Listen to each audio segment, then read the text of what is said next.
नमस्कार, मैं हिमांशु धारीवाल बहुत स्वागत कर रहा हूँ आप सभी का हमारे इस खास शो बातें अनसुनी में।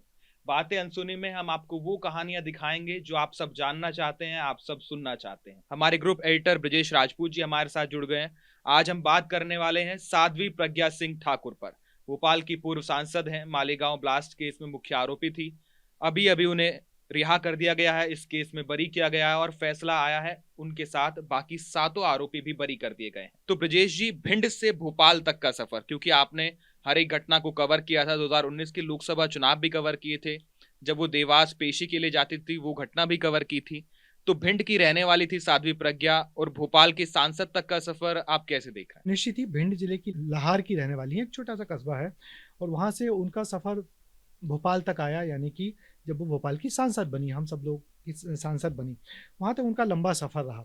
मगर इस सफर में उन्होंने कितने उतार चढ़ाव, तनाव, प्रताड़ना सबको झेली है। यदि इसकी बात की जाए तो लगेगा कि एक जिंदगी में उन्होंने कितनी सारी जिंदगी जी ली है। तो साध्वी प्रज्ञा के बारे में हम लोगों ने पहली बार दफा तब सुना जब वो मालेगांव ब्लास्ट में आरोपी बनी। और जब ब्लास्ट में आरोपी बनी, वहाँ पे मालेगांव जो नासिक के पास एक छोटा सा कस्बा था, वहाँ ब्लास्ट हुआ। और वहाँ पे शायद 2007 की बात है, 2008। 2008 में। तो वहाँ 2008 में उनको आरोपी बनी। उनको फिर जो ये मामला एटीएस के पास गया, महाराष्ट्र एटीएस के पास। उसके बाद फिर जब हम लोग को पता लगा कि उस मालेगांव ब्लास्ट में एक मध्य प्रदेश की रहने वाली एक साध्वी है, वो अरेस्ट हुई है, तो हम लोगों ने अपने घोड़े दौड़ाए, जगह जगह छापेमारी हुई। एक छापेमारी हुई इंदौर में। वहाँ पे कुछ लोगों को ढूंढा, तलाशा गया, क्योंकि लिंक वहाँ से भी ये जुड़े। छापेमारी किस साल में हुई सर? छापेमारी 2008 में ही शुरू हो गई जब थी। 2008 का 8 मालेगांव का ब्लास्ट हुआ, उसके बाद साध्वी प्रज्ञा का नाम इसमें आया पहली बार, उसके बाद से ये सब चीजें बिल्कुल, हुई। उसके बाद ये छापेमारी शुरू हो गई। एटीएस ने जगह जगह छापे मारे। एक छापा उन्होंने जबलपुर में मारा। और मैं आपको जबलपुर का बताऊं कि जबलपुर में हमारे संवाददाता थे अजय त्रिपाठी। उन्होंने बताया कि बॉस यहाँ पे एक बड़ा छापा मारा गया, सुनते हैं कि वो मालेगांव ब्लास्ट मामले से संबंधित है। तो छापे मारने में सहयोगी कुछ उनके पुलिस वाले थे। तो उन्होंने कहा सर एक कैसेट मिला है।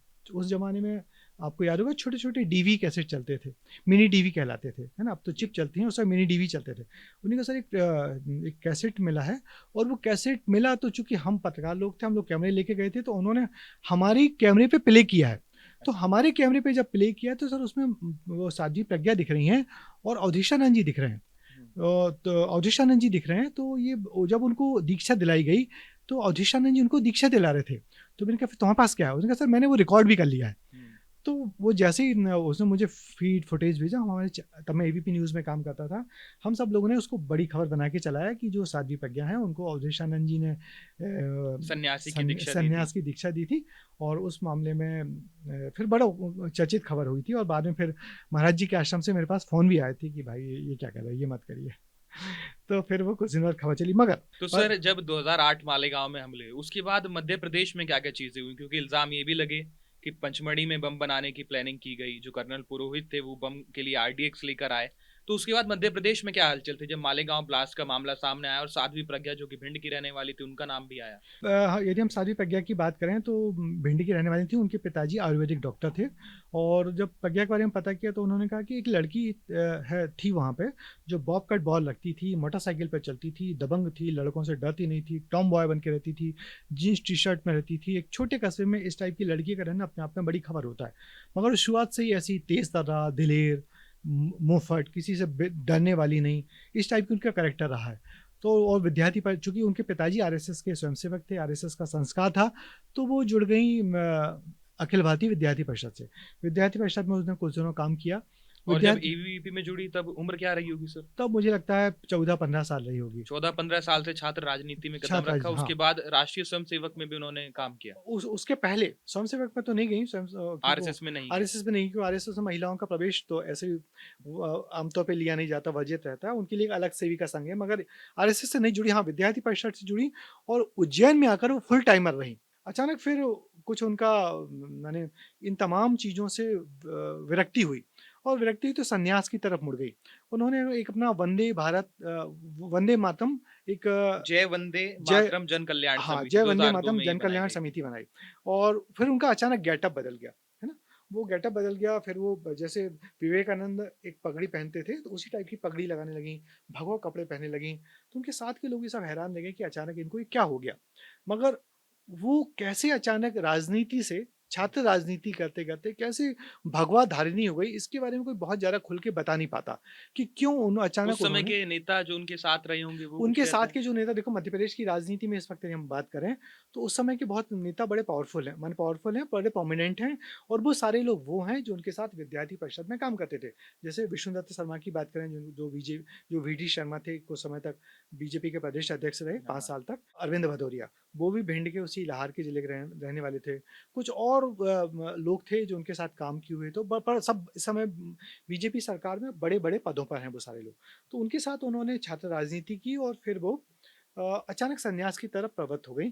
और जैसे कि मैंने बताया कि उनको अवधेशानंद जी ने दीक्षा दीक्षा भी दी। दिलाई थी, तो उन्होंने दीक्षा भी दिलाई थी। अब यानी मुझे कि आज के जो बीजेपी के कुछ बड़े नेता हैं मध्य प्रदेश में, वो छात्र संगठन में प्रज्ञा ठाकुर के साथ थे, लेकिन जैसे ही 2008 में नाम आया तो अपने संबंध बचाने लगे। बिल्कुल, बिल्कुल, बिल्कुल, और उन्होंने फिर, और ये सारे वो लोग हैं कि जब साध्वी प्रज्ञा बाद में जब सांसद बनी, तो ये लोग का उनसे रेगुलर इंटरेक्शन भी कभी नहीं हुआ, कभी एक-दूसरे के घर भी नहीं गए।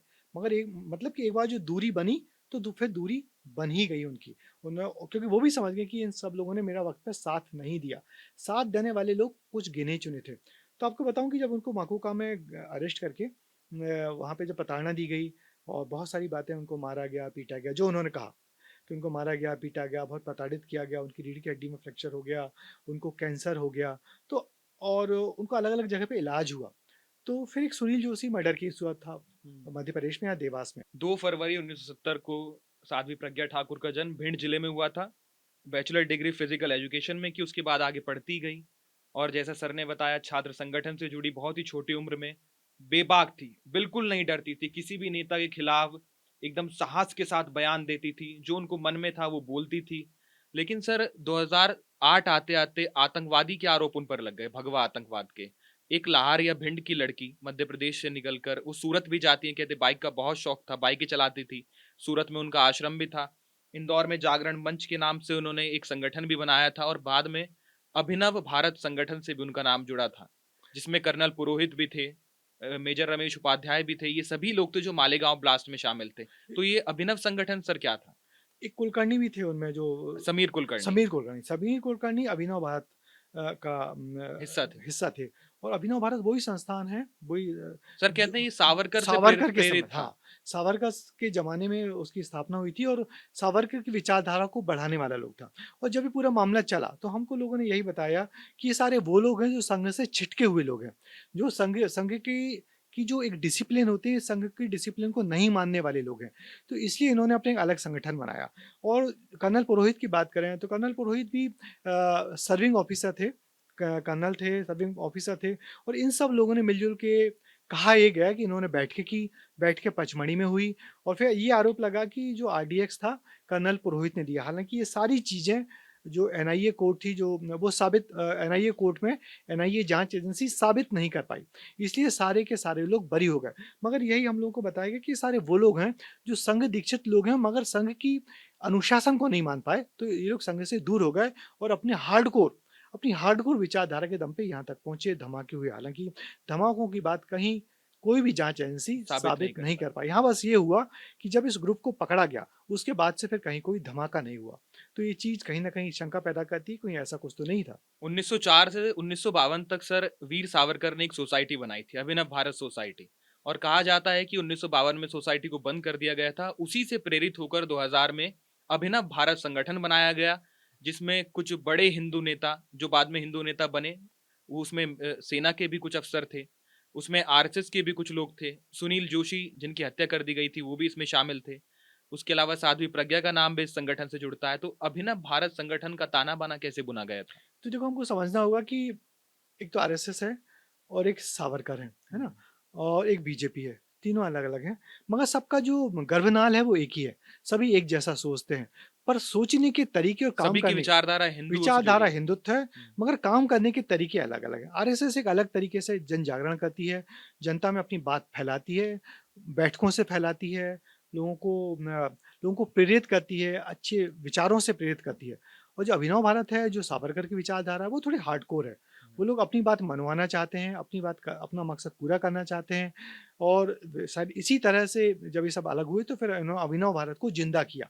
मगर मैं बताऊँ कि जब सुनील जोशी का हत्याकांड हुआ, तो उस वक़्त फिर प्रज्ञा भारती को मुंबई की जो वो जो एटीएस थे, वहाँ से रिमांड पे लेके भोपाल मतलब देवास लाया गया। चूँकि वो सुनील जोशी देवास के, देवास के रहने वाले हाँ, थे। देवास के रहने वाले थे। देवास शहर के बाहर एक चूना भट्टी करके चूना खदान करके एक इलाका था, वहाँ एक छोटा-सा आश्रम बना के अलग रहते थे। हुँ। और उनके बारे में कहा जाता है कि वो साध्वी प्रज्ञा के साथ जुड़े हुए थे। साध्वी प्रज्ञा भी उनको अभिनव जानती। भारत संगठन में भी थे। अभिनव भारत का तो सीधे-सीधे नहीं, उनका एक अलग कोई संगठन था, हुँ। जिसमें वो काम करते थे। पर उनका अचानक एक दिन मर्डर हो गया और मर्डर की गुत्थी पुलिस से सुलझी नहीं। और फिर जब पता लगा कि वो कि उसमें जो शामिल लोग थे उसमें प्रज्ञा भाटी भी थी। तो प्रज्ञा भाटी का नाम आरोप पत्र में लिखा गया, उनको वहाँ से यहाँ ट्रांसफ़र लाया गया, रिमांड पे लाया गया और उनको रखा गया कुछ दिन तो देवास के अस्पताल में रहीं वो। और फिर बाद में जैसे ही हुँ। सरकार बदली, बीजेपी की सरकार आई, तो फिर उनको यहाँ पे खुशीलाल आयुर्वेदिक संस्थान महाविद्यालय कॉलेज है, वहाँ पे उनको रखा गया, भोपाल में। भोपाल में। और वहाँ वो लंबे समय तक रहे। वहाँ एक पूरा एक कॉरिडोर था उनके हुँ। लिए, जहाँ पे चूँकि उनका इलाज भी था, उनको रीढ़ की हड्डी की शिकायत थी, उनको कहा जाता है कि कैंसर भी था। हुँ। और ये सारी चीज़ें इसलिए हुई थी कि तब उनको पुलिस ने इतनी प्रताड़ना दी थी। उसके चलते उनकी वो व्हीलचेयर पे भी चलती थी। जब सिंहस्थ आया तो चूँकि वो साध्वी थी, उन्होंने कहा कि मुझे तो सिंहस्थ का स्नान करना है। तो सिंहस्थ स्नान कैसे किया जाए? तो कोर्ट से उनको परमिशन दिलवाई गई। और कोर्ट से परमिशन दिलवाई गई तो जब हम लोगों को पता लगा कि साध्वी अभी रात में तड़के 3 बजे निकलने वाली हैं, उज्जैन जाने वाली हैं, वहाँ सिंहस्थ में वो शिप्रा में स्नान करेंगी, तो हम लोगों के लिए बहुत बड़ी खबर थी। और हम लोग फिर पूरा रात हम लोग ने अस्पताल के बाहर डेरा डाल के उनका इंतज़ार किया, मगर वो निकली ठीक 8 बजे। हुँ। और फिर बढ़िया पहले तो एम्बुलेंस से गईं। ये किस साल की बात है सर ये? सिंहस्थ हुआ था 2016 16। में। हाँ, तब हुँ। शिवराज सिंह मुख्यमंत्री थे। तो कुछ देर तक तो वो गईं बढ़िया एम्बुलेंस में, चूँकि अस्पताल में भर्ती मरीज़ थीं वो। फिर आगे जाके फिर वो एक अच्छी हाई प्रोफ़ाइल गाड़ी में बैठ गईं, शायद फ़ॉर्च्यूनर होगी। हुँ। तो उस फ़ॉर्च्यूनर में बैठी हैं बढ़िया, उन्होंने चश्मा लगाया, वो हुँ। इन तमाम चीज़ों की बहुत शौकीन है। आप कभी जब उनको करीब से देखोगे तो बढ़िया सोने के उनके पास ब्रेसलेट होते हैं, हुँ। सोने की उनके पास चैन होती है, नेकलेस होता है। हुँ। बहुत अच्छे तरह से अपने आप को गेटअप करके रखती हैं, बहुत खड़ा-खड़ा बोलती हैं, तो उनके अलग ऑरा है, जिससे हुँ। लोग एकदम प्रभावित होते हैं। आँखों में आँख डाल के बोलती हैं और हार्ड हिंदू नेता हार्ड है। हिंदू नेता हैं और उसको अपने आप को छिपाती भी नहीं है। छिपाती भी नहीं है, बहुत अच्छे तरीके से अपने को प्रेज़ेंट करती हैं। हुँ। तो वो उनका एक ख़ास ऑरा भी है। तो उस दरमियान उनसे लंबी हम लोगों ने थोड़ी-थोड़ी बातचीत भी की। हुँ। तो पूरे रास्ते पर हम लोग गए, बीच में रास्ते में भोपाल-इंदौर के बीच में वो डोडी पड़ता है, जहाँ पे एक रेस्टोरेंट है एमबीटी का, वहाँ वो उतरी, वहाँ पोहा खाया। तो जैसे ही वो उतरी, उनको भगवा देख के तो बहुत सारे बच्चे, लड़कियाँ, महिला, पुरुष आए, उनके साथ फ़ोटो खिंचवाई। उनने सबके साथ भी फ़ोटो खिंचवाई, सेल्फ़ी ली और फिर वहाँ से वो सिंहस्थ गई। और सबसे पहले उन्होंने शिप्रा में स्नान किया। तो सर आपकी किताब ऑफ द स्क्रीन इसके पेज नंबर 182 और 54वें चैप्टर में है एक साध्वी के सिंहस्थ स्नान का संकल्प। हाँ। इसमें आपने ये सारी बातें लिखी हैं, कैसे रात भर इंतजार आप लोग करते रहे, दरवाजे के बाहर खड़े रहे। उसके बाद आप सभी लोग उज्जैन गए और एक जिद थी साध्वी प्रज्ञा ठाकुर की कि उन्हें गर्भगृह में जाना है बाबा महाकाल के और दर्शन करने हैं। हाँ, देखिए बाबा महाकाल के मंदिर में गर्भगृह में जाना आजकल बहुत मुश्किल हो गया। पहले तो हम बहुत आसान था, अब बहुत मुश्किल हो गया, बहुत प्रोटोकॉल लगता है उसका। और मुझे लगता है सिर्फ़ उस प्रोटोकॉल में सिर्फ़ मुख्यमंत्री को छूट है, बाकी और किसी को छूट नहीं होती है। मगर साध्वी तो साध्वी हैं, उन्होंने ज़िद की कि मैं वहाँ से आई हूँ और मैं साध्वी हूँ, तो सन्यासियों के लिए एक अलग परमिशन वहाँ दी जाती है, क्योंकि सुबह वहाँ पे भस्म आरती होती है, उसमें साधे साधु सन्यासी चले जाते हैं। या सिंहस्थ के दरमियान भी यदि कोई महामंडलेश्वर होते हैं, तो उनको अलाउ कर देती है मंदिर कमेटी। तो फिर साध्वी प्रज्ञा को भी अलाउ किया गया। साध्वी प्रज्ञा ने की जिद थी कि मुझे जाके शिवलिंग को स्पर्श करना है, उससे मुझे शक्ति मिलती है। तो हम लोगों ने देखा कि उन्होंने गईं और उन्होंने पूजा की महाकाल की, और उस शिवलिंग को जाके स्पर्श किया, बहुत देर तक स्पर्श करके आँख बंद करके मंत्रोच्चार करती रहीं और फिर वहाँ से निकल के आईं। हुँ। और फिर जब वो चल नहीं पाती थी। चलने के लिए अपने वो जो उनके जो सेवक होते थे ना, उनके सेवकों के कंधे पे ऐसे चलती थी वो, चल हुँ। नहीं पाती थी। या तो व्हीलचेयर बिठा दिया जाता था, हुँ। या ऐसे सेवकों के कंधे पे साथ में चलती थी वो।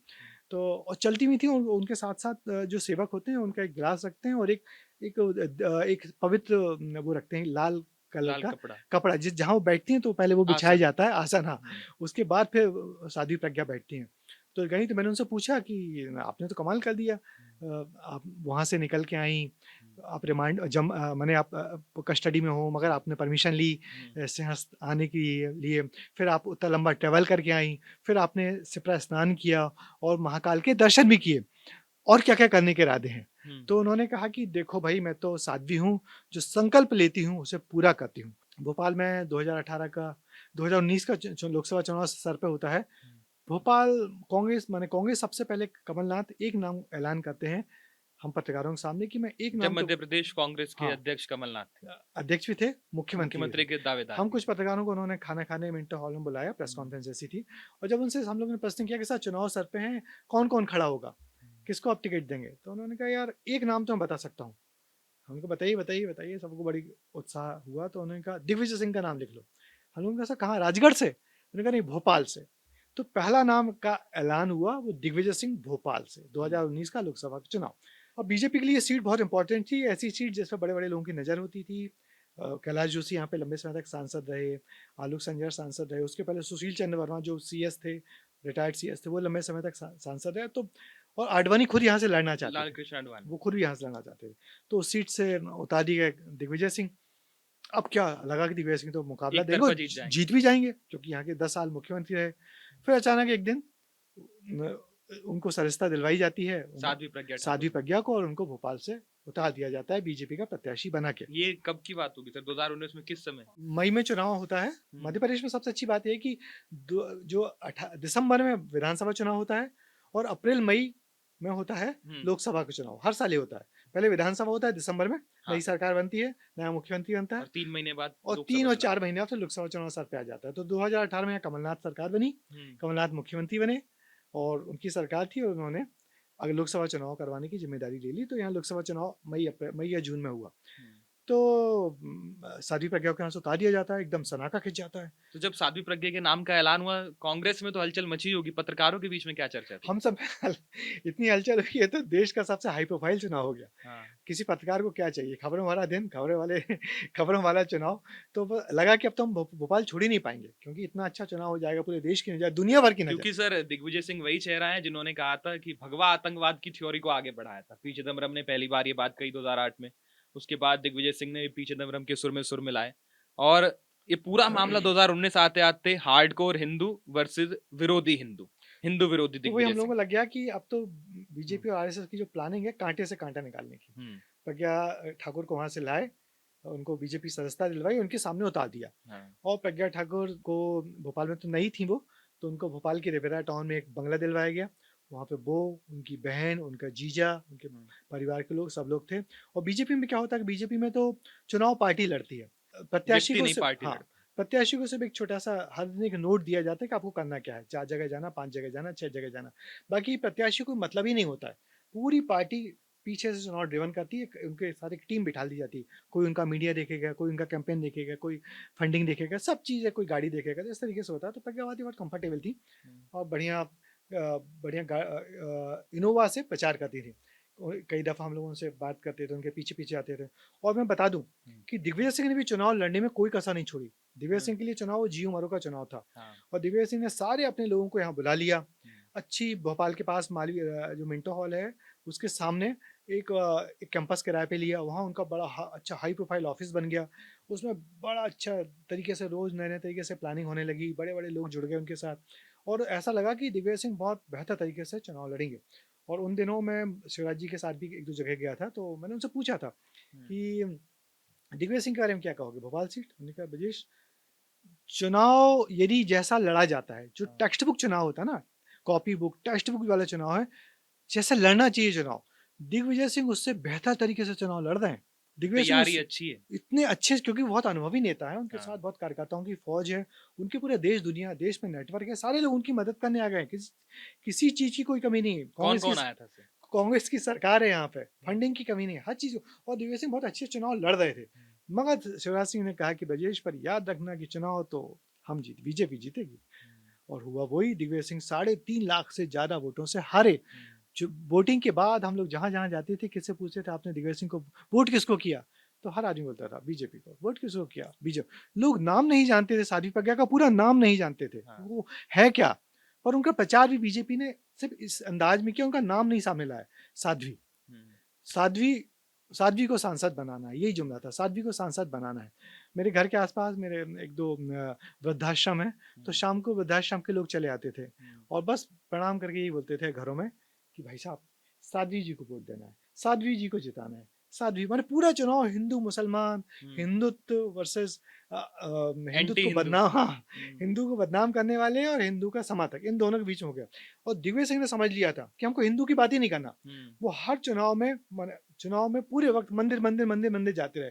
इतना ही नहीं किया, हम्म, उन्होंने भोपाल के एक बड़े ग्राउंड पे बहुत सारे पायलट बाबा और उसके साधु संगियों को लाके आहुतियां दिलवाई, हम्म, खुलेआम यज्ञ करवाया। हम्म, हम लोग हैरान रह गए कि दिग्विजय सिंह को आखिर क्या सूझ गया ये। हम्म, मगर दिग्विजय सिंह ने मंदिर मंदिर पदयात्रा की, हाँ, क्योंकि वो समझ गए थे कि उनको एंटी हिंदू बनाने का खेल शुरू हो गया, हाँ, इनको एंटी हिंदू साबित करने का खेल शुरू हो गया है। हम्म, तो उन्होंने अपने साथ के जितने साधु संत बैरागी महाराज थे सबको बुलाया। तो साध्वी प्रज्ञा एकदम बेफिक्र रहती थी, मगर हम्म, चूंकि हमने साध्वी प्रज्ञा की वो कहानियां की हुई थी, मालेगांव ब्लास्ट की, उनकी वो चार्जशीट पड़ी हुई थी, हम्म।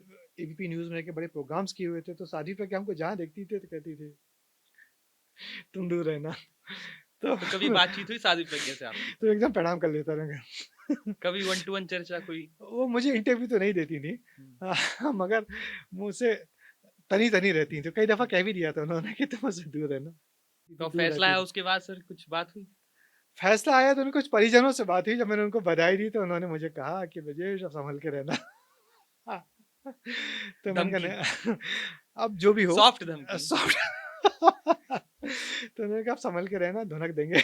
मैंने कहा नहीं नहीं ऐसा कुछ नहीं, खुशी का मौका है, हमने तो पहले भी वही कहा, अब भी वही कहेंगे। उस समय जो तथ्य थे वो सामने लाए, इस समय जो तथ्य वो सामने लाएंगे, मगर बहुत खुशी का मौका है, उन सबको बहुत बहुत बधाइयाँ दी। तो निश्चित ही एक पूरा इतना लंबा कार्य, इतना लंबा टेन्योर कैसे उन्होंने भोगा भुगता है। हम्म, एक बार का और अच्छा किस्सा है कि जब वो यहाँ सांसद थी तो हम्म, पत्रकारों से बहुत कम इंटरेक्शन करती थी, हम्म, मगर हम पत्रकारों की आदत है, नहीं करोगे तो भी हम जाएंगे, जाओ करोगे तो भी जाएंगे। तो जब भी कुछ हिंदुत्व वाले मुद्दे होते थे, हम लोग फट से वहाँ पहुँच जाते थे।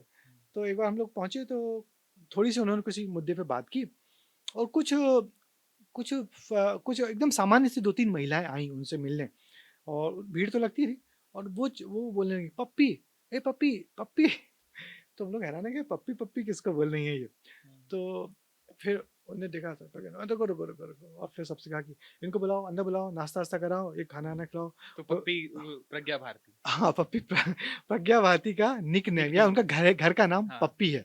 तो ये भी हमको उस दिन पता लगा। 2019 के चुनाव में उतरी, सांसद हम्म, बनी, तो लगा कि इनको उमा भारती अब चूंकि बूढ़ी हाँ, हो रही थी, या उनकी राजनीति से दूर भी राजनीति थी। से दूरी हो रही थी, तो लगा हम्म, कि अब ये इनको दूसरी उमा भारती हो सकती हैं ये। हाँ, मगर चूंकि वो तो हार्डकोर थी, कुछ ऐसा बोल जाती थी जो जिससे पार्टी को किनारा करना पड़ता था। अच्छा, उमा भारती साध्वी प्रज्ञा के पैर भी छूती थी। वो हाँ, हम्म, क्योंकि उनका कहना था कि मेरी छोटी बहन है, वो चूंकि सन्यासी है, हाँ, ये सन्यासी है तो मैं इसके पैर छूंगी। तो उन्होंने उसके पैर भी छुए थे, उनका हम्म, सम्मान भी किया था। और फिर उन्होंने किस्सा भी सुनाया था कि हम्म, जब मैं इसे जेल में मिलने गई थी तो इसने मेरा सम्मान किया था, हम्म, कहीं से मेरे लिए माला लाई थी, कहीं से मेरे लिए, कहीं से मुझे फिर उसने वो भी कपड़े भी, शाल वगैरह भी दिया था, तो वो सारी हम्म, चीज़ें हुई। तो उमा भारती फिर जब उनको घर के बाहर तक छोड़ने आई, हम्म, गाड़ी में ठाला, ऐसे प्यार कि उनको बहुत प्यार स्नेह किया, हम्म, और अचानक फूट फूट के रोने लगी।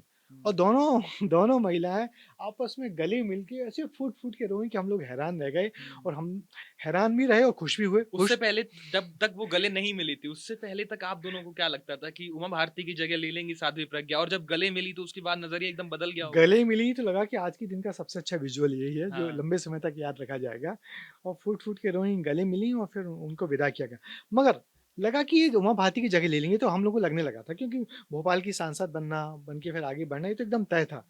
मगर फिर साध्वी प्रज्ञा ने लगातार गलतियां की। जैसे मैं उसका किस्सा सुना रहा हूँ कि वो बीजेपी कार्यकर्ताओं के एक सम्मेलन में गई, वृंदावन गार्डन। हम्म, वहां बात बात में अपने जब जेल के किस्से सुना रही थी, तो कहते कहते उन्होंने हेमंत करकरे का नाम लिया, एटीएस, पूर्व एटीएस चीफ जो पूर्व शहीद एटीएस हुए चीफ, हाँ, 2008 मुंबई कि हमले में। मैं कभी नहीं भूलूंगी हेमंत करकरे को, उसने मुझे बहुत प्रताड़ित किया, ऐसा किया, ये किया, वो किया। हेमंत करकरे के खिलाफ बहुत बुरा भला कहा। तो चूंकि हेमंत करकरे शहीद थे, उन्हें हम्म, सबके सामने गोलियां झेली हुई थी, तो उनके लिए एक बड़ी सहानुभूति थी। हम्म, और आपको बता दूं कि भोपाल में उनकी एक बहन भी रहती हैं, हेमंत हेमंत करकरे। करकरे की। तो पूरे राष्ट्रीय चैनल ने उसको एक बहुत बड़ा मुद्दा बना लिया, हम्म, और उनके खिलाफ खबरें चलने लगी। बीजेपी को लगा कि चुनाव डिरेल हो जाएगा, मगर बीजेपी तो, 2019 के लोकसभा चुनाव के हाँ, समय की उसी बात। दरमियान, मगर बीजेपी तो बीजेपी है, बीजेपी ने चुनाव संभाला, और हम लोगों ने उस दरमियान हेमंत करकरे की बहन से भी बात की, पर उन्होंने बहुत ज़्यादा नहीं बोला। हम्म, मगर एक बुरा माहौल ऐसा बन गया। हम्म, अभिषेक उपाध्याय यहाँ कवरेज के लिए आए थे किसी दूसरे चैनल से, हम्म, और चलते चलते उन्होंने एक इंटरव्यू किया था, और प्रज्ञा का और गोडसे के बारे में पूछ लिया था। हम्म, तो उन्होंने गोडसे की भी तारीफ कर दी थी। हाँ, देशभक्त हैं, हाँ, देशभक्त थे, देशभक्त बस रहेंगे। उन्होंने उस कहा संसद में भी उस मुद्दे पर बहस हुई थी हाँ, बाद में। तो फिर उन्होंने ये भी कह दिया कि देशभक्त थे, देशभक्त हैं, देशभक्त रहेंगे। हम्म। तो फिर वो लगातार इस तरीके की जो बीजेपी ने खूब फटकार भी लगाई थी सर, कहा जाता है कि जब उनका ये बयान आया महात्मा गांधी को लेकर भी उन्होंने कुछ टिप्पणियां की थी, और जिसके बाद प्रधानमंत्री ने कहा था कि मैं कभी उन्हें दिल से माफ दिल नहीं से माफ नहीं कर कर पाऊंगा। पाऊंगा। तो मुझे लगा वो जो लाइन थी कि मैं मोदी दिल जी से ने कहा माफ था कि मैं नहीं दिल कर से माफ पाऊंगा। नहीं कर पाऊंगा, वो आखिर तक वो आज वो तक भी है वो वो आज बात। तक हो गई। हम्म। उस लाइन के बाद से सभी लोगों ने उनसे धीरे धीरे जब बहुत हाँ दूरी बनानी शुरू कर दी, और उनका वो 19 से लेके 24 24 तक तक का कार्यकाल आखिरी कार्यकाल था। उसके बाद उनको कोई जगह जब नहीं मिली। संसद में प्रधानमंत्री मोदी और साध्वी प्रज्ञा ठाकुर मिलते तो होंगे, क्योंकि सांसद थे दोनों, प्रधानमंत्री तो वाराणसी से। प्रधानमंत्री उनसे लगातार दूरी ही रखते थे। यही सर अगला सवाल भी था। विपक्ष ने 2019 के लोकसभा चुनाव में आरोप लगाए कि व्हील चेयर पर आप पेशी में जाती हैं, जब पेशी होती है कोर्ट में तो आप व्हील चेयर और सहारा लेती हैं, लेकिन जब आप चुनाव प्रचार करने जाती हैं तो वो व्हील चेयर दूर हो जाती है। कई बार ऐसा देखा गया था उस चुनाव में भी। हाँ, तो उनको ले दे के अलग-अलग तरीके से घेरने की कोशिश तो की जाती थी, मगर हम सब हम्म, जानते हैं कोई व्हीलचेयर तो हमेशा के लिए कोई व्हीलचेयर पे नहीं है, ना वो हमेशा के लिए व्हीलचेयर पे थी। हम्म, वो उनको जब लंबा चलना होता है तो व्हीलचेयर पे होती है, अपनी सहूलियत के हिसाब से व्हीलचेयर लेती थी, थोड़ा बहुत हम्म। खड़े होके चलना-फिरना तो आम जैसे ही हैं, तो बस उनकी रीढ़ की हड्डी में तकलीफ थी, और यहाँ पे एक स्पाइनल सर्जरी करके एक बड़ा और ये रीढ़ की हड्डी में तकलीफ उनको जो बेंत मारी गई थी, उनका कहना है। जो जेल में। उन्होंने बताया था जब बेंत लगती थी मुझे, हम्म, तो पूरा शरीर सुन्न पड़ जाता था। लंबे समय तक पूरा शरीर सुन्न रहता था। तो उनको निश्चित ही मारा-पीटा गया होगा, क्योंकि कुछ भी कबूलवाना आसान नहीं होता। कुछ लोगों ने तो ये भी बताया सर कि नाखून निकाल लिए गए, 24 घंटे तक लगातार पिटाई की गई जेल के अंदर। अब जो सब उन्होंने बताया, तो अब हालाँकि पुलिस का डिनाई करेगी, मगर चूँकि उन्होंने भोगा है तो वो सब हम्म, उन्होंने बोला है, और कई बार सार्वजनिक तौर पे बोला है। और यहाँ पे एक स्पाइन सर्जरी के लिए एक डॉक्टर का क्लिनिक है अरेरा हिल्स पे। हम्म, कोई डॉक्टर पंडित हैं, बड़े फ़ेमस हैं। हम्म, तो उनके यहाँ भी वो इलाज करवाने आई थीं। अच्छा, ये सब हम लोगों को कैसे पता लगता था? हम लोग को पता लगता था कि वो ये उनका यहाँ मूवमेंट हो रहा है, तो हम लोग उस जगह पहुँच जाते थे। हम्म। तो वहाँ भी वो आई थीं, उनके स्पाइन का थोड़ी सर्जरी हुई थी, एक्स-रे हुआ था। तो ये सब चीज़ हम लोग तो लगातार उनको फ़ॉलो करते थे। 2017 से लेकर 19 तक मध्य प्रदेश की राजनीति में सबसे बड़ा चेहरा साध्वी प्रज्ञा बन गई थी। अ, पूरे जो जिसकी चर्चा पूरे देश में हो, शिवराज सिंह चौहान बड़े नेता थे, कमलनाथ बड़े नेता, दिग्विजय सिंह बड़े नेता, लेकिन एक ऐसा नेता जो पूरे देश की मीडिया जिस पर लगी रहती थी। हालाँकि बीजेपी के सारे नेता, उनको हाँ, आसानी से उन्होंने एक्सेप्ट नहीं किया था। सारे साध्वी नेता प्रज्ञा को। साध्वी प्रज्ञा को, क्योंकि हर आदमी समझता था कि अभी ये हम्म, भोपाल जैसी सुरक्षित सीट पे आ गए तो लंबा चलेंगी। हम्म, और कोई भी नेता, खासकर मध्य प्रदेश बीजेपी के, चाहे वो शिवराज सिंह क्यों ना हो, हम्म, कोई बड़े नेता क्यों नहीं हो, आसानी से उनको बर्दाश्त माने स्वीकार नहीं कर रहे थे। हम्म, मगर चूँकि पार्टी लाइन थी कि इनको यहाँ उतारना है, इनको जिताना है, तो सबने फिर एक तरीके से सहयोग तो किया। हाँ। मगर कोई नहीं चाहता था कि प्रज्ञा भारती यहाँ रहें और लंबे समय तक जीतें, लगातार चुनाव जीतें। ऐसा क्यों सर? अब वही कि देखो, एक तो वो पैराशूट कैंडिडेट थी। पैराशूट कैंडिडेट थी, हम्म, महिला थी, भगवा धारिणी थी, तो हम्म, वो एक बार यदि आ जाती और अपनी गलतियों से उबर जाती, हम्म। है ना? अपनी तो उन गलतियाँ सब के लिए उन यार अपनी ज़बान पे कंट्रोल रखती हैं, ऐसे हार्डकोर हिंदुत्व वाले, या गोडसे गांधी का विरोध नहीं करती, गोडसे की पक्ष नहीं तारीफ नहीं लेती, करती, करकरे का को खुलेआम कुछ कहती नहीं। तो मुझे लगता वो तो कहीं ना कहीं नेताओं में असुरक्षा का भाव था। असुरक्षा का भाव था कि यदि ये एक बार आ गईं, तो फिर लंबी चलेंगी, क्योंकि उनका संघ से कनेक्शन था। 2019 में जब चुनाव जीती और संसद में गई, तो संसद में भी एक बहस में उन्होंने इस बात को फिर से दोहराया था कि गोडसे देशभक्त थे, देशभक्त है और देशभक्त रहेंगे। तो उनका गोडसे के प्रति ये प्रेम कहीं 2024 में उनको टिकट ही नहीं मिला, पार्टी भी उनसे दूर होती चली गई।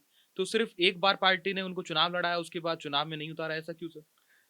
दरअसल बीजेपी चुनाव जीतना जानती है, हम्म, और चुनाव पूरे देश में एक जैसे नहीं लड़ती, सीट बाई सीट लड़ती है। हम्म, किस सीट पे किसको लड़ाएं, आपने देखा होगा कि कितने सारे लोग, विनोद खन्ना, सनी देओल, अ, या हेमा मालिनी, हेमा हेमा मालिनी मालिनी खैर तो लंबे तो समय लंबे से। समय, हाँ, अभी अरुण गोविल, है ना? हाँ, मेरठ से हाँ, सांसद। ये सब वो लोग हैं जो पैराशूट कैंडिडेट थे। मगर चूँकि उस जगह की जनता उनसे आकर्षित हुई, इनको जिताया, और इन्होंने जनता के लिए कोई बहुत काम नहीं किया, वहाँ जाके बस नहीं गए। एक हम्म, बार चुनाव लड़े, अलग हो गए, पर चूँकि हम्म। सीट तो जीत गए ना। लेकिन सर जो एक खाका है बीजेपी का, जिसमें हार्ड हिंदू नेता जो खुलकर हिंदुओं के बारे में बात करे, उनके मुद्दे खुलकर उठाए, एक भगवा पहन कर चले, तो एक हार्ड हिंदू नेता उनकी पार्टी लाइन के हिसाब से भी फिट बैठता। और आगे अगर मध्य प्रदेश की बात की जाए तो आगे भी बीजेपी को फायदा दे सकता था, क्योंकि हिंदुत्व के एजेंडे पर बीजेपी लगातार चुनाव लड़ती है। तो फिर उनको साइडलाइन करने के पीछे की कुछ और भी प्रधानमंत्री की नाराजगी भी रही होगी। नहीं, बिल्कुल, साइडलाइन करने की वजह प्रज्ञा की गलतियाँ ही हैं, और हम्म, कुछ नहीं। हम्म, केस तो उनको मालूम था, केस से वो बरी होंगी। हम्म, ये भी उनको मालूम था उनकी ज़मानत पे कोई खतरा नहीं है। वो अपनी आम तौर पे सारी पेशियों में जाती थी, कोर्ट हुँ, प्रोसीडिंग में सहयोग करती थी, शामिल होती थी। हुँ, उनको मालूम था कि ये सब कुछ सुरक्षित है, उनको कुछ बुरा उनका होना नहीं है। हुँ, मगर वो थोड़ा संयम रखती, तो हुँ, मध्य प्रदेश में राजनीति की एक बहुत लंबी हुँ। नेता बनती। सर 2008 मालेगाँव ब्लास्ट में फिर से जाएँगे। जैसा आप 2006 में मालेगाँव में एक हमला ब्लास्ट हुआ था। 2007 में समझौता एक्सप्रेस पानीपत के पास ब्लास्ट हुआ। 2008 में भी फिर ब्लास्ट हुआ। तो इन तीनों को भी आपस में जोड़ा गया और सीधे तौर पर साध्वी प्रज्ञा का नाम नहीं आया, लेकिन पीछे ये बातें चलती रही कि तीनों हमलों में साध्वी प्रज्ञा शामिल थी, उन पर आरोप भी ऐसे लगे। तो तीनों हमले आपस में कनेक्टेड थे। ये जो उस समय की सरकार ने इसको कनेक्टेड बताया। पहले हुँ, समझौता ब्लास्ट हुआ, फिर अजमेर दरगाह ब्लास्ट हुआ, हाँ, फिर मालेगाँव हुआ और तीनों में कहीं न कहीं निशाने पे मुसलमान थे। हाँ। तो जो उस समय की यूपीए गवर्नमेंट थी हुँ, और पहले चिदम्बरम थे, गृह मंत्री सुशील कुमार शिंदे थे। हुँ, इन सब लोगों ने यही पोर्ट्रे किया कि इस सब के पीछे ये हिंदूवादी लोग हैं जो संघ से छिटके हुए लोग हैं। हुँ। एक स्वामी असीमानंद भी थे, हाँ, गुजरात में डांग में जिनका बड़ा आश्रम था हुँ। और जब उनका जो वो हुआ, उनका जो इस प बयान आया, उन्होंने जो सब कुछ कबूला, उसके बाद इन सब की घेराबंदी की गई। तो स्वामी असीमानंद ने सीबीआई को जो बयान दिया था उसमें क्या-क्या उन्होंने बताया उसमें था? यही सारी बातें बताई थी कि हुँ, हम कुछ लोगों ने सोचा कि हुँ, जो यहाँ मुसलमानों का अतिवाद फैल रहा है, इसको हुँ। कैसे रोका जाए? तो उस सबको रोकने उसमें के लिए साध्वी प्रज्ञा का नाम भी था। तो हाँ, उन्होंने फिर साध्वी प्रज्ञा का नाम लिया उन्हें था। शादी उन्हें उन्हें उन्हें पूरा सब ये सब चीज़ें खोली कि हम सब लोग जुड़े हुए लोग हैं, हाँ, आपस में काम करते हैं। मगर एक चीज़ हैरानी की बात है कि तीनों मामलों में तीनों तीनों केसेस के आरोपी समान नहीं थे। हर हाँ, मामले के आरोपी अलग-अलग थे। हाँ। स्वामी असीमानंद किसी दूसरे मामले में था, ये किसी और दूसरे मामले में थे। मगर यहाँ पे जो पकड़ाई थी प्रज्ञा भाटी, उसकी वजह उनकी मोटरसाइकिल थी। हाँ, वो जो वो एक चेसिस हाँ, number, engine number, chassis number, engine number का जो एलएमएल फ्रीडम बाइक थी, फ्रीडम वो बाइक साध्वी थी, प्रज्ञा के नाम पर वो थी। साध्वी बाइक थी। हुँ, एलएमएल आमतौर पे स्कूटर बनाता था, मगर हुँ, उसने कुछ समय के लिए बाइक्स बनाई। हुँ, वो फ्रीडम के नाम से बाज़ार में उतारी थी। हुँ। तो उसमें जो बाइक थी वो प्रज्ञा भाटी की थी और इसलिए उनका नाम वहाँ हमारे पास भी एक फ्रीडम बाइक थी सर। अच्छा। हाँ, एलएमएल फ्रीडम बाइक। तो उस फ्रीडम बाइक का चेसिस नंबर और इंजन नंबर साध्वी प्रज्ञा के नाम पर था, ऐसे आरोप लगे, लेकिन वो कोर्ट में साबित तो नहीं हो हाँ, पाया। क्योंकि उसमें वो जाँच एजेंसी का कहना था, एनआईए हुँ, कहना था कि उसमें आरडीएक्स बाँधा गया था, उसको फिर हुँ। उड़ाया गया था या बम बाँधे गए थे, उसको लेक उड़ाए गए सर थे। 2006 मालेगाँव ब्लास्ट, 2008 मालेगाँव ब्लास्ट, कुछ लोगों ने ये भी कहा पैटर्न सेम था। छोटे धमाके किए गए थे, छोटी संख्या में लोगों को टारगेट किया गया था। 37 लोग 2006 में मरे और 6 लोग 2008 में। तो बहुत से लोग इनको बार-बार हमलों को मिलाते थे और कहते थे कि सब एक ही ग्रुप ने किया है, एक ही लोगों ने किया। और सीबीआई के सामने स्वामी असीमानंद ने जो बयान दिया था उसमें साध्वी प्रज्ञा का नाम लिया था। कहा था कि हम सब लोगों ने ये मिलकर प्लान किया। बाद में वो अपने बयान से मुकर गए थे। हाँ, बिल्कुल और हेमंत करकर का एक बयान भी इन दिनों बार-बार हुँ, वो होता है सर्कुलेट होता है अभी कुछ दिनों फिर होने लगा जब उन्होंने एटीएस चीफ में इस पूरे मामले में एक छोटा-सा बयान दिया था। हम तो हुँ, वो मीडिया को बात करने से बचते थे। हुँ, मगर हमारे आज तक के मित्र को उन्होंने मुंबई में एक बयान दिया उसमें यही कहा कि हमारे पास पूरे पक्का सबूत हैं, पूरे डिजिटली सबूत हैं और हम अपने केस को प्रूव करके बताएँगे। कोई तो टेप भी सर मिली थी उस समय ऐसा कहा जाता है। कुछ फ़ोन कॉल्स वगैरह उन्होंने टेप किए थे हुँ, कि जब इन लोगों की आपस में बातचीत हुई थी, ब्लास्ट के बाद किन-किन लोगों ने बातचीत हुई थी, तो ये सारी हुँ, बातचीतें हुई थी। हुँ, तो वो सब उनके पास सबूत के तौर पे सारी चीज़ें सामने थी और इसलिए उनने सबको इतनी बड़ी स्ट्रैटेजी के तहत गिरफ्तार किया और हुँ। उनको पूरा भरोसा था कि हम इन सारे लोगों को आरोपी सज़ा साबित कर देंगे। आरोपी साबित कर देंगे, सज़ा दिलवा के रहेंगे। मगर चूँकि बार-बार एजेंसियाँ की जाँच बदली और इतना लंबा वक़्त हो गया कि बहुत सारे गवाह जो एक्विटल हो गए। कुछ अपने बयानों से पलट गया और जांच एजेंसियां बदली, जांच के अधिकारी बदले तो पूरा केस बुरी तरह प्रभावित हुआ। तो इसलिए एनआईए की कोर्ट ने हुँ, जांच एजेंसी को बुरी तरह फटकार भी लगाई है हुँ, और जितने जो आरोपी थे सबको मुआवजा देने की बात भी की है, शायद हुँ, 2-2 लाख रुपए देने की बात भी की है। हाँ, उसकी वजह ये कितनी लचर जांच हुई है जो और 6 लोग हाँ, जिनकी मृत्यु हुई ना उनको न्याय मिल पाया और जो 7 लोग जिन पर आरोप लगाए गए ना जाँच एजेंसी उन आरोपों को साबित कर पाई। बिल्कुल तो कुल तो मिला पूरी के तरह से जाँच एजेंसी फेल रही इस मामले में। 2008 में जब एटीएस के पास सर मामला 2011 में मामला एनआईए के पास गया। 2008 से लेकर 11 तक के बीच में एटीएस की जाँच में क्या-क्या मिला था? ऐसे कोई पुख्ता सबूत मिल गए थे क्योंकि एक एटीएस के पूर्व अफसर कह रहे हैं कि जानबूझकर दबाव बनाया गया, मोहन भागवत को गिरफ्तार करने का। कहा गया कि हिंदू नेताओं को गिरफ्तार किया जाए, जिससे ये पूरा एजेंडा हिंदू आतंकवाद का आगे बढ़े। लेकिन एनआईए ने जब जाँच की और 2008 से 11 एटीएस ने जाँच की तो कुछ उसमें अलगपन था। शायद ऐसे एकदम दोनों की चार्जशीट देखी तो नहीं गई, हुँ, मगर जो बात अब लोग कह रहे हैं, उमा भारती ने भी कहा हुँ, वो कि प्रज्ञा भारती को मारा पीटा सिर्फ इसलिए गया कि बड़े लोगों के नाम उगलवाना चाहते थे, जो उसमें चाहे मोहन भागवत का नाम जुड़ जाए, संघ के कुछ और लोगों के नाम जुड़ जाए, मोदी जी का नाम जुड़ जाए, या उमा भारती का नाम जुड़ जाए। तो ये सारी कोशिशें की गई, और साध्वी प्रज्ञा इसलिए बीजेपी के सभी नेताओं के लिए या आरएसएस के लोगों के लिए एक अच्छी तारीफ की चीज़ है, या उनको इतना सहेज के रखते हैं वो, क्योंकि उन्होंने कभी कोई नाम नहीं लिया, सारी प्रताड़ना झेली हाँ। मगर नाम नहीं लिया। तो कुल मिला के वो जांच जैसी जांच एजेंसी जिस तरफ ले जाना चाहती थी उस तरफ नहीं गई, यहीं खत्म हो गई, और बाद में सारे सारे लोग कोर्ट से बरी हो गए। तो हमने कई दफ़ा देखा कि ऐसे जांच में उतार चढ़ाव आते रहते हैं, और जिस एंगल को लेके जांच आगे बढ़ती है वो एंगल बाद में साबित नहीं होता है। लेकिन 17 साल तक हिंदू आतंकवाद और भगवा आतंकवाद की थ्योरी चलाई गई, तो वो तो पूरी तरह फेल हो गई 17 साल बाद, क्योंकि ना तो आप हिंदू आतंकवाद में से किसी एक हिंदू व्यक्ति पर आरोप साबित कर पाते हैं। तो जांच की जो शुरुआती दौर था उसमें इसको 2006 से जोड़ा गया था, मुस्लिम आतंकवाद या अलग तरह के आतंकवाद से जोड़ा गया था, लेकिन जानबूझकर 2008 में इसको हिंदू आतंकवाद की तरफ मोड़ा गया और पूरे केस को हिंदू आतंकवाद बनाने के लिए, जिससे पॉलिटिकल फायदा उस समय की गवर्नमेंट उठा सके, ऐसा किया गया था। बिल्कुल, और कोशिश तो यही थी, कोशिश यही थी, बार-बार भगवान आतंकवाद की बात की जाती थी। हम मीडिया वाले जैसे अब लव जिहाद बोलने लगे हैं ना, जी। अब लव जिहाद कोई वर्ड नहीं होता हाँ। है। एक अलग अलग तरीके का क्राइम है वो, पर एक जैसे एक नैरेटिव गढ़ दिया ना लव जिहाद, ऐसे ही उस समय एक नैरेटिव गढ़ दिया गया था उस दरमियान, भगवा आतंकवाद, सैफरन टेररिज्म। हालाँकि कल दिग्विजय सिंह ने साफ कहा विद आतंकवाद का कोई कि धर्म नहीं। आतंकवाद का विधान ना होता, ना कोई हिंदू आतंकवादी होता, ना कोई मुसलमान आतंकवादी होता है। और ये वही दिग्विजय सिंह है जिन्होंने कहा था कि दंगा सरकार चाहे तो दंगे होते हैं और सरकार नहीं चाहे तो दंगे नहीं होते हैं। तो दिग्विजय सिंह अपने बयानों के लिए बहुत खुलेपन पे, पर मैंने भी कभी नहीं सुना कि उन्होंने कभी ऐसा भगवा आतंकवाद कहा, मगर कुछ नाम ऐसे जोड़ दिए गए, चिपका दिए जाते हैं। तो वो नाम उनके साथ भी चिपका दिया गया है, मगर वो तो अब साफ पलट गए हैं, उन्होंने ऐसा नहीं कहा। मगर बीजेपी के सारे जो लोग हैं वो भगवा आतंकवाद के नाम पे सिर्फ दो लोगों के नाम लेते हैं कि भगवा आतंकवाद का शब्द किसने दिया। पहला नाम दिग्विजय सिंह और दूसरा नाम पी चिदम्बरम। पी चिदम्बरम, जबकि दिग्विजय सिंह उस समय कुछ भी नहीं थे, पी चिदम्बरम तो उस समय गृह गृह मंत्री थे। मंत्री। सारी जांच वो अपने दायरे में रख के कर रहे थे, सारी जांचों में उनकी जानकारी थी। तो कुल मिला के जो जांच होती है ना, बहुत सारी सरकारों से संबंधित भी होती है। जैसी सरकार होती है वैसी जांचें होने लगती हैं। तो जो सरकार यूपी की थी उसने इन्फ्लुएंस किया होगा, ऐसा कहा जाता ऐसा है। कहा जाता है। जिसकी सरकार उसके हाथ में, उसके हिसाब से जांच होती है, ये सार्वजनिक है, बातें बोली नहीं जाती। हाँ, जैसे जो सुनील जोशी मर्डर केस है, तो उसमें हम्म। भी सारे लोग पहले जब कांग्रेस की सरकार थी तो सारे लोगों को पकड़ लिया गया था और सारे हम्म। लोगों को क्या बहुत पक्के सबूत हो गए थे।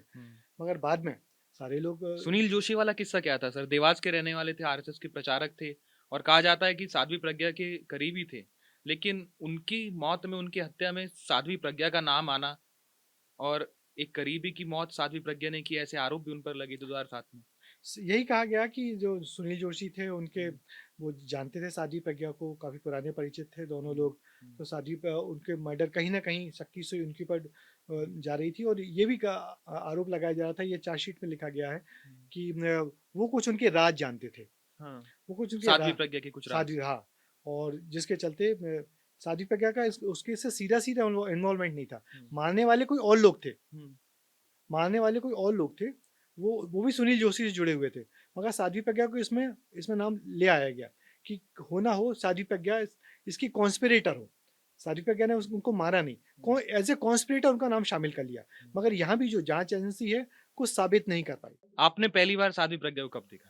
पहली बार? हमने पहली बार साध्वी प्रज्ञा को देखा जब वो सुनील जोशी केस में महाराष्ट्र से लाई गई थी, मुंबई से लाई गई थी, एम्बुलेंस से देवास लाई में गई पेशी थी। के हाँ, लिए। देवास में पेशी के दौरान लाई कौन गई सा थी। साल होगा सर? सुनील जोशी हत्याकांड शायद 7 में हुआ था। 2007 में था, तो उसी दरमियान उनको लाया गया था, और तब सरकार यहाँ बीजेपी की ही थी। उनको एम्बुलेंस से लाया गया था, हम लोग उनको कोर्ट में जाते हुए देखा, और फिर वहाँ उसके बाद उनको कोर्ट से उनको लाके वहाँ की जो अस्पताल थी, जिला अस्पताल, वहाँ पर उनको रख दिया गया था।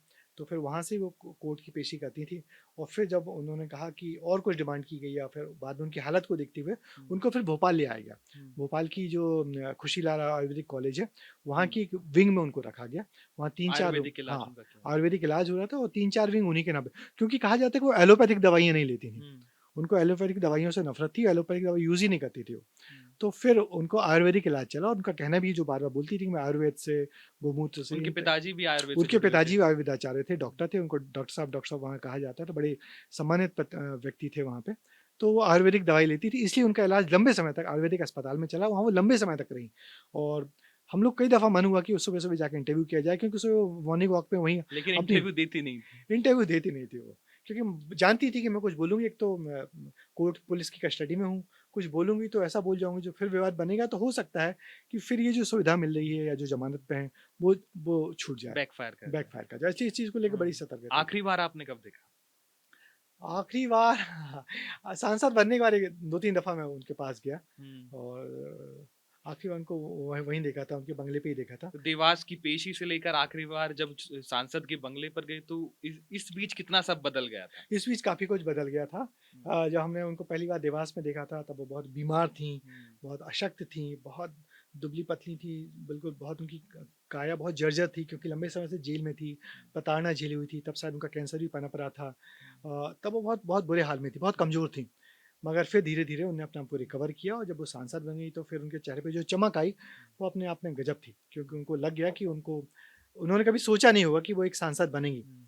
मगर हाँ, वो अपनी शर्तों पे सांसद बनी, अपनी विचारों के दम पे सांसद बनी, उनको वो ज़रा भी नहीं बनी सांसद बनने का। पार्टी की ज़रूरत के हिसाब से पार्टी की, सांसद। हाँ, हाँ, वो जैसी थीं, हुँ। सांसद बनने के बाद भी वैसी रहीं, उन्होंने आपको बदला नहीं, और यही शायद उनकी बड़ी कमज़ोरी साबित हुई। तो 2008 में एक लड़की जिस पर आतंकवादी होने के आरोप लगे, 2011 में एनआईए को उनकी जांच सौंपी गई, 25 अप्रैल 2017 को उनकी जमानत हुई है, 2019 में उन्होंने चुनाव लड़ा है, 3.5 लाख वोटों से दिग्विजय सिंह को हराया, और 2025 में सभी आरोपों से बरी कर दी गई हैं, 17 साल बाद फैसला आया। तो ये थी साध्वी प्रज्ञा ठाकुर, जिनके बारे में ब्रजेश सर ने बताया है।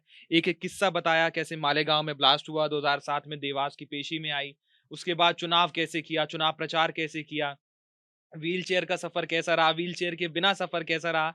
तो बहुत से किस्से सुनाए हैं, और साध्वी प्रज्ञा सिंह ठाकुर का ये सफ़र था। 2007 में पहली बार आपने उनको देखा, और 2025 में जब वो सांसद बनने के बाद अब रिहा हो गई। तो बहुत-बहुत शुक्रिया ये सब किस्से सुनाने के लिए ब्रजेश शुक्रिया सर। हिमांशु, धन्यवाद तुमको, बहुत अच्छे से नरेट किया, और मुझे लगता है कि ये जो किस्से हैं, हुँ। एक राजनीतिक व्यक्ति की नई शख्सियत लोगों के सामने आएगी, ये हमारा मकसद था।